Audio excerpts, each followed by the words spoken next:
Olá, estamos aqui para mais uma aula da Escolha Educação, professor Michael Gonçalves falando, Michael Gonçalves da Silva falando, estou aqui para uma aula sobre Immanuel Kant. Pois é, quem dera eu tivesse conseguido dar todas as aulas desejadas antes do Enem, né, para quem está acompanhando aí, mas vamos lá, né, vamos em frente, porque tem muita coisa ainda para rolar, muito vestibular para rolar, muita coisa para pensar.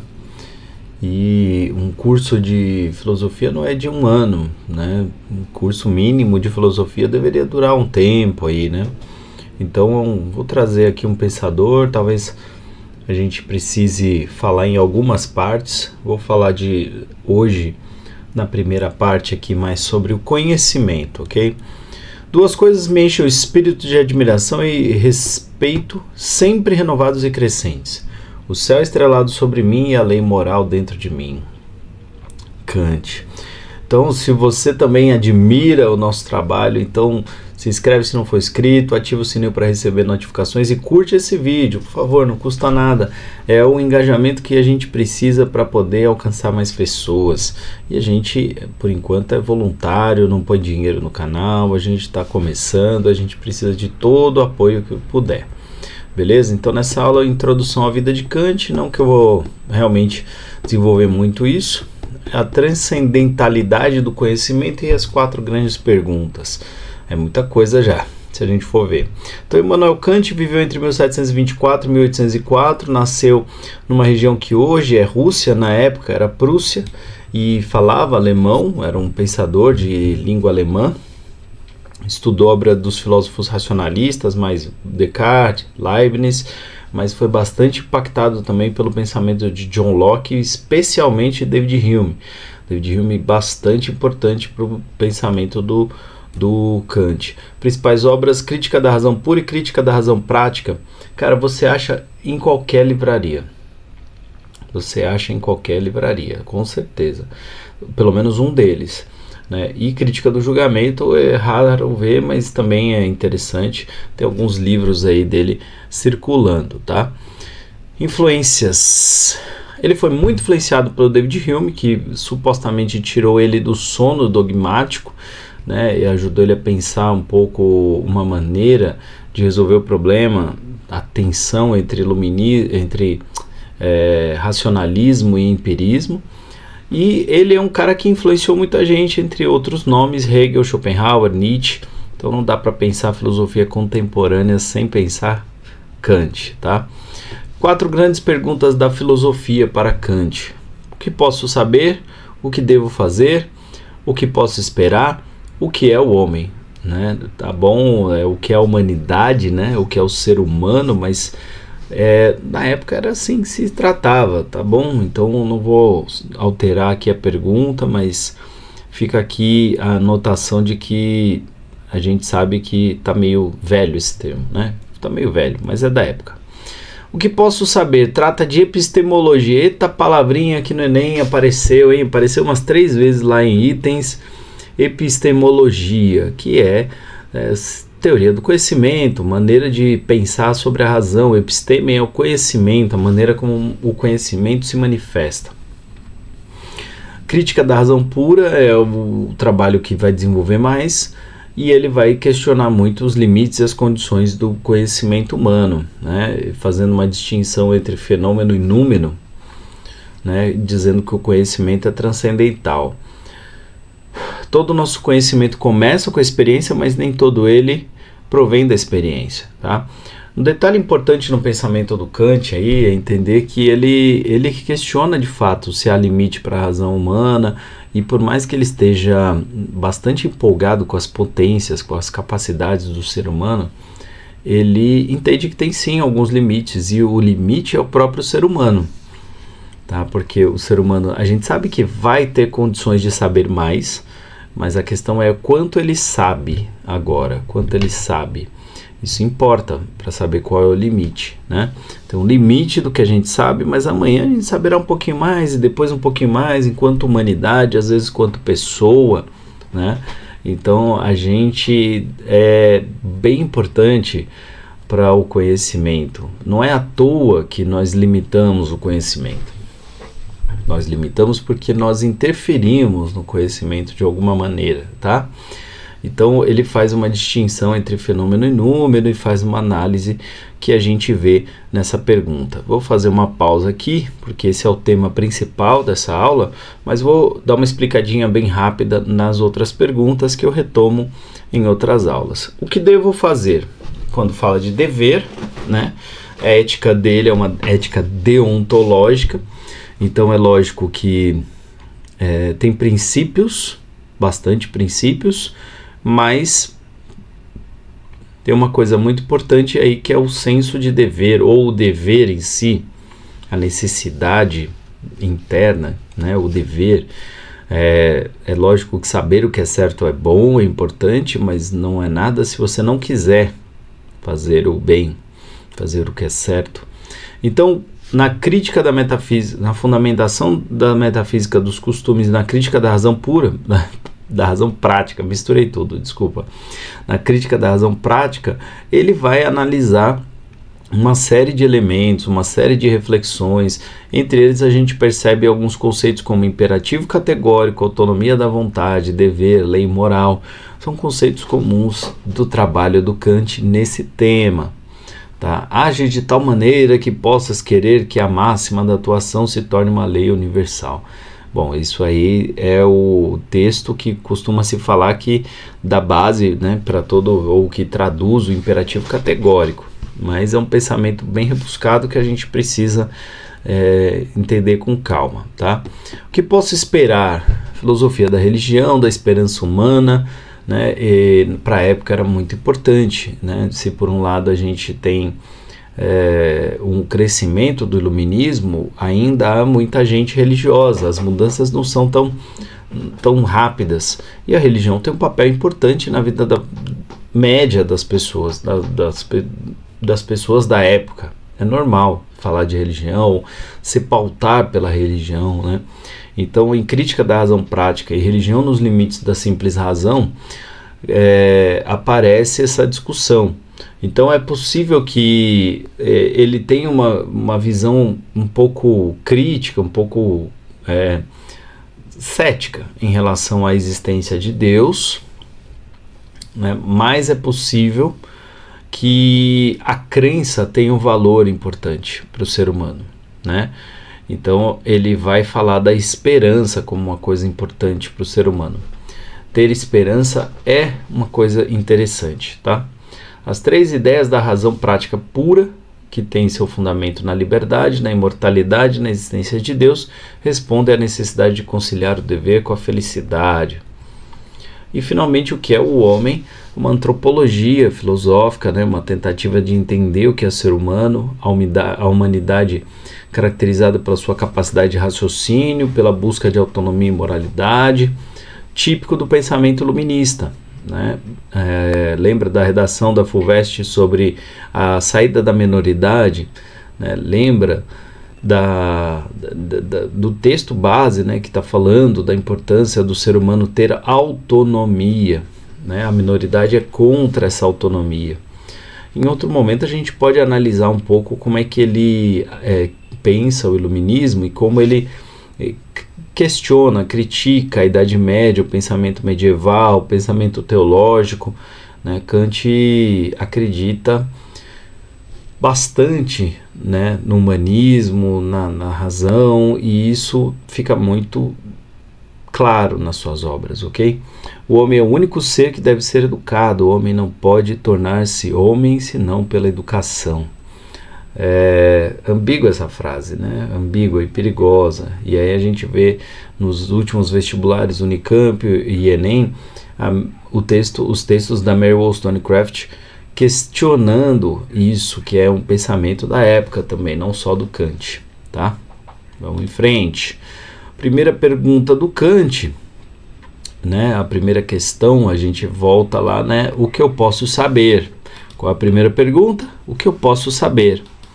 E aí ele vai falar de uma revolução copernicana. Assim como Copérnico propôs que a Terra gira em torno do Sol, Kant argumentou que não são os objetos que determinam como pensamos, mas que a nossa mente estrutura a experiência. Os objetos se conformam ao conhecimento, e não o contrário. E aí se constitui um certo idealismo transcendental, que lembra muito Platão mesmo. Idealismo no sentido de que tem ideias que formam a realidade, que formam o mundo da caverna. Agora aqui no Kant, o que ele está dizendo é que não existe uma determinação direta dos objetos, que ao você ter contato com os objetos, você necessariamente já vai intuir a ideia daquele objeto. Não é porque qualquer pessoa vê esse objeto aqui, tipo o microfone, né? O microfone aqui, eu estou dizendo que você está imaginando que é um microfone, e você está entendendo que é o microfone. Mas não é porque um ser humano viu isso que ele já entende necessariamente que é o microfone. Então, existe uma possibilidade aqui de um entendimento diferente, um entendimento de nós interferindo na compreensão do objeto de maneira radical. Não é só uma interferenciazinha, tá? É uma interferência importante. O que torna o conhecimento transcendental na medida que ele nos atravessa, ele passa por nós. É diferente do transcendente, que é o outro do mundo. O transcendental é aquilo que atravessa. Então, no caso do conhecimento, ele passa por nós, né? Então, nessa ideia, você tem uma espécie de aparelho, de condição, de lente, como se nós fôssemos como câmeras. Digamos que eu tenho aqui um celular médio, com uma câmera razoável, e também uma câmera Polaroid, e também uma câmera digital super profissional, cheia de lentes objetivas e não sei o que, luzes.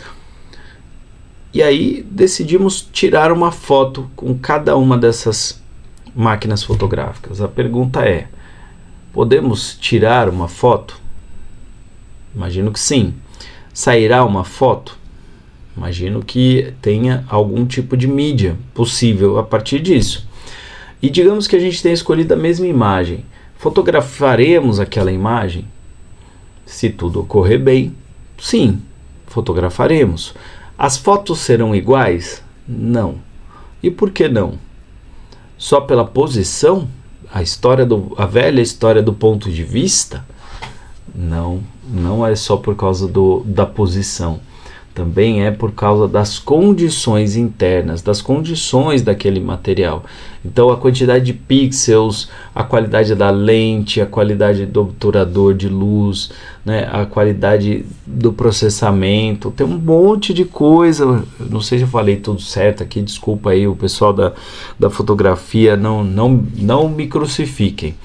Eu não entendo de fotografia, minha esposa inclusive pede para eu não tirar fotos, ou quando tiro fotos tem que seguir a cartilha do que ela está dizendo, porque ela sabe e eu não. Mas é assim, uma vida é assim, umas coisas a gente faz mais ou menos, outras a gente não dá conta. E aí que bom que tem gente que dá conta. Mas aí observa o seguinte, né? Existe a coisa que está sendo fotografada e existe a foto. São coisas diferentes. A foto remete à coisa fotografada, mas não é a coisa fotografada, é diferente. Entende? Então, na visão do Kant, a foto é como um fenômeno. É parecido com o fenômeno, é o que a gente percebe, é o produto da nossa percepção, da nossa sensação, já trabalhada minimamente na nossa mente, já tem uma imagem gravada.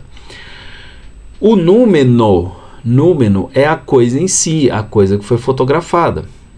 E aí, a condição dessa máquina fotográfica, né, o setup, as configurações, são como se fosse a estrutura a priori do conhecimento que todo ser humano tem.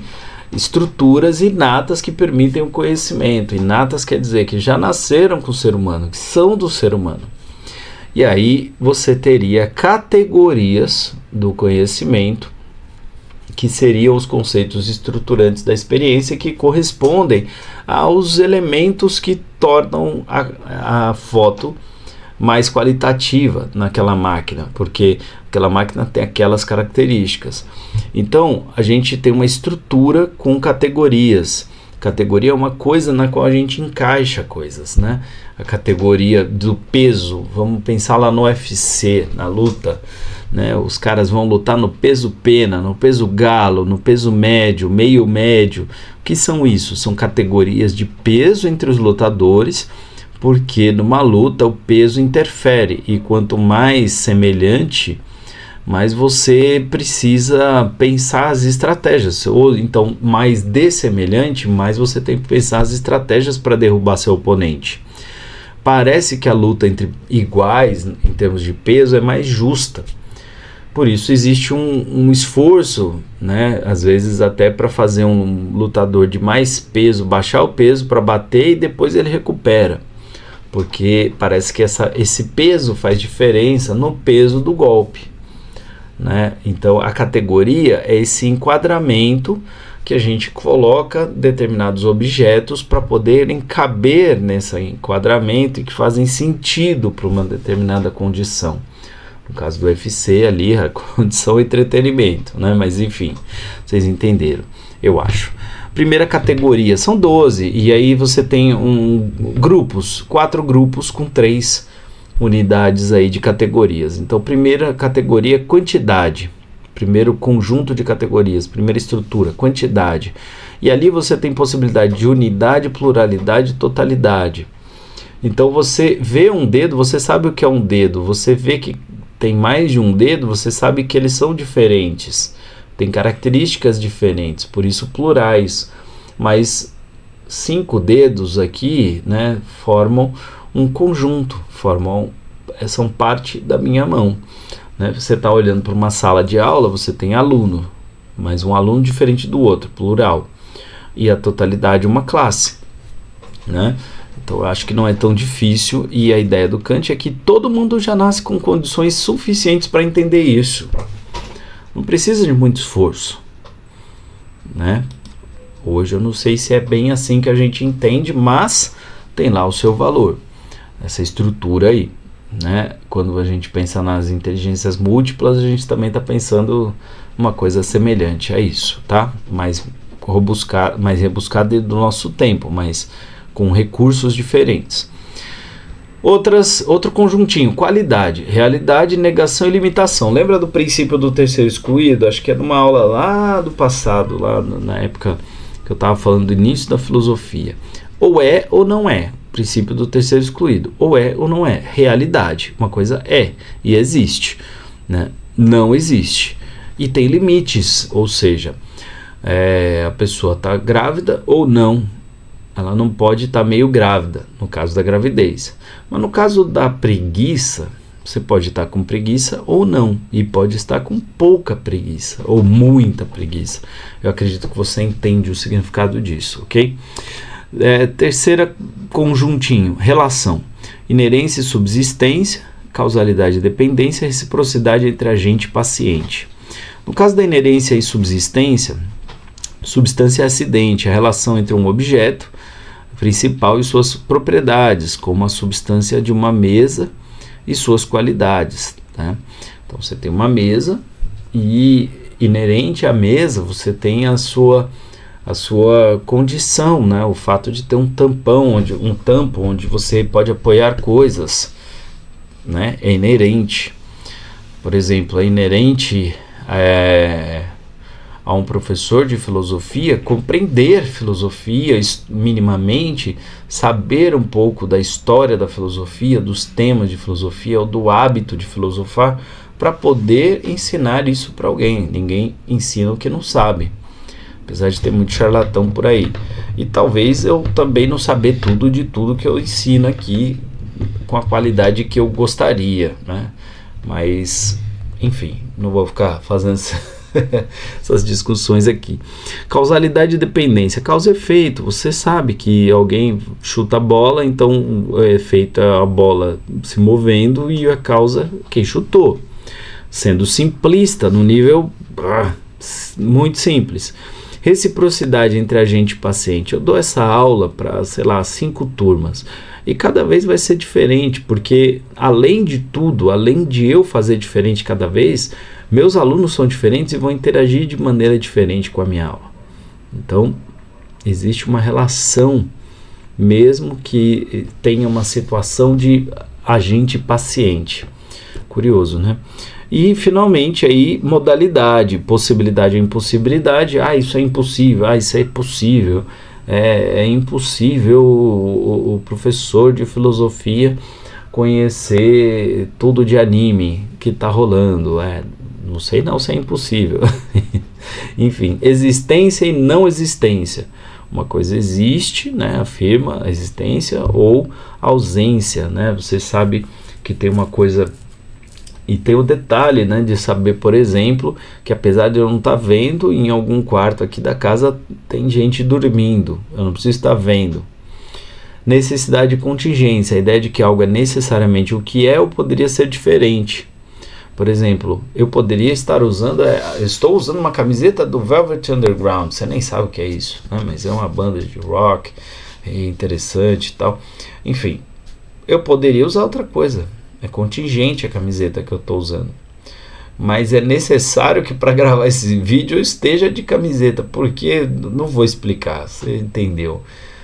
Eu poderia não estar de camiseta. É contingente de certo modo. Mas eu não quero. Acho necessário. Enfim, não, é necessário para essa aula ter uma plataforma que transmite. É lógico, é necessário, é fundamental. Você precisa de internet para estar vendo essa aula. Necessário, tá? Não é contingente. Bom, e aí vamos explicar o que é o fenômeno, né? Assim, o que posso saber do mundo é o que eu posso sentir e pensar a respeito dele. É como se fôssemos câmeras com capacidades diferentes de produzir imagens diferentes. Para Kant, essas categorias são como as lentes através das quais enxergamos o mundo, determinando o modo como interpretamos e entendemos a realidade. Elas organizam as percepções em uma estrutura de conhecimento, fazendo com que nossa experiência do mundo tenha coerência. O conhecimento é transcendental porque passa por nós, vou afirmar de novo. O conhecimento não é derivado dos objetos, mas estruturado pelas categorias da mente. E aí, né, essas categorias não são as propriedades do mundo em si, mas sim da nossa maneira de interpretar o mundo. Ou seja, as categorias não estão nas coisas, estão na nossa mente, que interpreta essas coisas. Elas pertencem ao entendimento humano e por isso têm um caráter subjetivo. Tá vendo? Aqui é o desenho da subjetividade, da teoria da subjetividade, que você entende de maneira simples e usa esse termo, mas alguém demorou muito para construir essa ideia, né? Kant trabalhou muito por essa ideia. No entanto, elas são também universais e necessárias, o que significa que todos os seres humanos, por compartilharem a mesma estrutura cognitiva, enxergam o mundo de forma similar, o que dá uma certa estabilidade à possibilidade de universalidade de determinadas ideias, ok? Isso permite que tenhamos uma ciência objetiva, embora limitada aos fenômenos e não ao mundo em sua essência. Né? Exemplos para facilitar a compreensão que eu já dei, né? Do chute da bola para a causalidade, da árvore, né? E a maneira como ela é para a substância acidente, totalidade também dei esse exemplo. Se uma coisa é conhecer o mundo, outra bem diferente é dizer. Pensar e dizer são coisas diferentes. Pensar e dizer o mundo, né? Pensar o mundo é diferente do próprio mundo. E dizer, então, nossa, bem diferente. Mas no caso do Kant, uma coisa é o mundo, outra coisa é o que eu penso do mundo. Tá? E o que eu penso do mundo são os juízos. Juízos são as formulações. As formulações sobre as coisas. Juízo geralmente é formulado por um sujeito, um predicado e um verbo que conecta essas duas coisas. Sendo ou não sendo, fazendo conexões.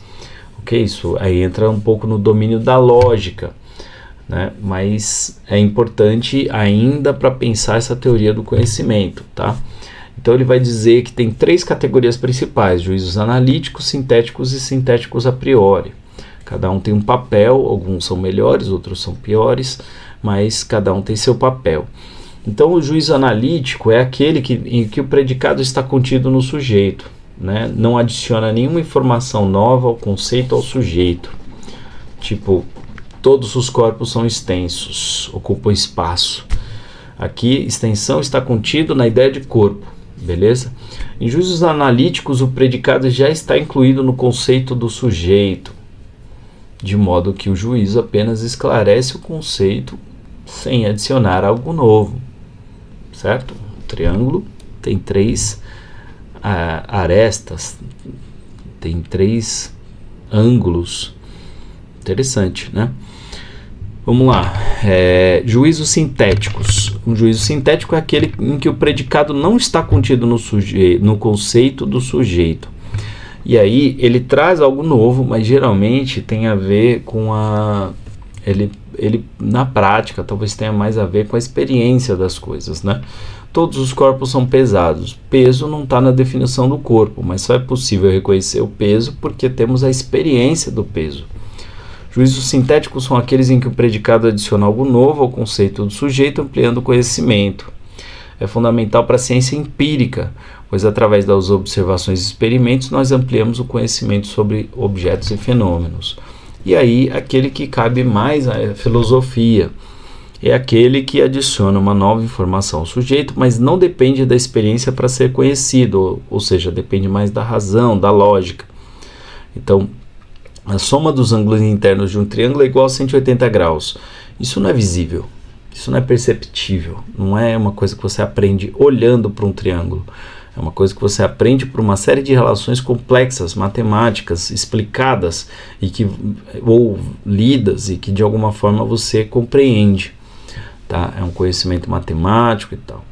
Então aqui está o verdadeiro conhecimento na visão do Kant. Então, apesar dele ser o cara que concilia experiência e racionalidade, dizendo que ambos produzem conhecimento, rompendo com aquela tradição do empirismo versus racionalismo, ele é um racionalista, em certa medida.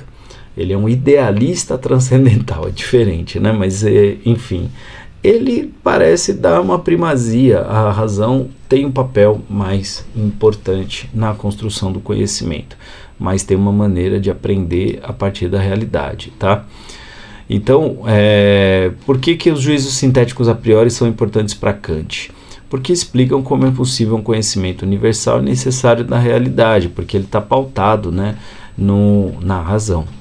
Ele critica então a visão empirista de que todo conhecimento vem da experiência, afirmando que a própria estrutura da nossa mente impõe certas condições de entendimento que são universais e independem de experiências particulares, ou seja, nem todo conhecimento vem da experiência.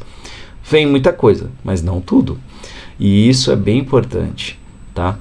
Bom, gente, essa é a primeira aula sobre Kant. Eu vou tentar ser leve. Kant não é um cara tranquilão, facinho, molezinha. Na próxima aula eu ponho alguns exercícios, alguma reflexão diferente, e a gente vai falar na próxima aula de ética. Queria já deixar aqui um comentário, né, de uma espectadora, sei lá como é que fala, eu não sei se ela segue o canal, não sei nem se ela curtiu o canal de alguma forma. Eu só acho assim, a Carol, deixa eu ver o nome dela, Carol Aguiar. A Carol Aguiar, ela fez um comentário super legal e que eu considero bastante interessante mesmo, bastante importante. Ela dá uma demonstração de conhecer Kant bem e critica um pouco assim, eu acho, né, que coloca de uma maneira que a questão do Enem, que fazia uma associação entre a regra de ouro e o imperativo categórico, não é tão precisa. E é verdade, ela tem razão, mas essa é uma associação que as pessoas fazem, mesmo os comentaristas fazem essa associação. Então ela diz aqui o seguinte: Kant critica a regra de ouro como um princípio moral universal. Ele argumenta que essa regra não é abrangente o suficiente para cobrir todos os deveres morais. Além disso, Kant aponta que a regra de ouro pode levar a contradições. Ele dá até exemplo. Ele menciona que um criminoso poderia usar essa regra para argumentar contra a punição, dizendo que ele não deveria ser punido. Por essas razões, Kant propõe o imperativo categórico como uma alternativa mais robusta à regra de ouro. De fato, porque na verdade é você tornar a sua ação sempre a máxima daquela ação, a melhor ação possível. E por quê? Porque é racional, porque faz sentido. Por outro lado, ele está, em certa medida, excluindo todas as outras variantes que fazem com que uma pessoa tome uma escolha na vida. Mas, enfim, o ponto é, a colega aqui trouxe um fato, uma discussão válida, e na próxima aula a gente quer retomar isso aí, falando um pouco do imperativo categórico. E é isso, às vezes você vai se deparar com essa questão aí e você vai ouvir falar da regra de ouro e vai lembrar um pouco do imperativo categórico, é mais ou menos isso, tá? Por mais que haja uma crítica. Mas, que legal ter esse tipo de interação aqui, a gente fica muito feliz. Então, se você está aqui nesse momento, curte o vídeo, curta, não custa tanto assim. E manda seus comentários como fez a Carol, muito obrigado. E se eu estiver errado, a gente vai corrigindo, porque o conhecimento se constrói assim. Somos um coletivo e a gente está querendo que você venha com a gente. Beleza? Aquele abraço, até mais, até a próxima.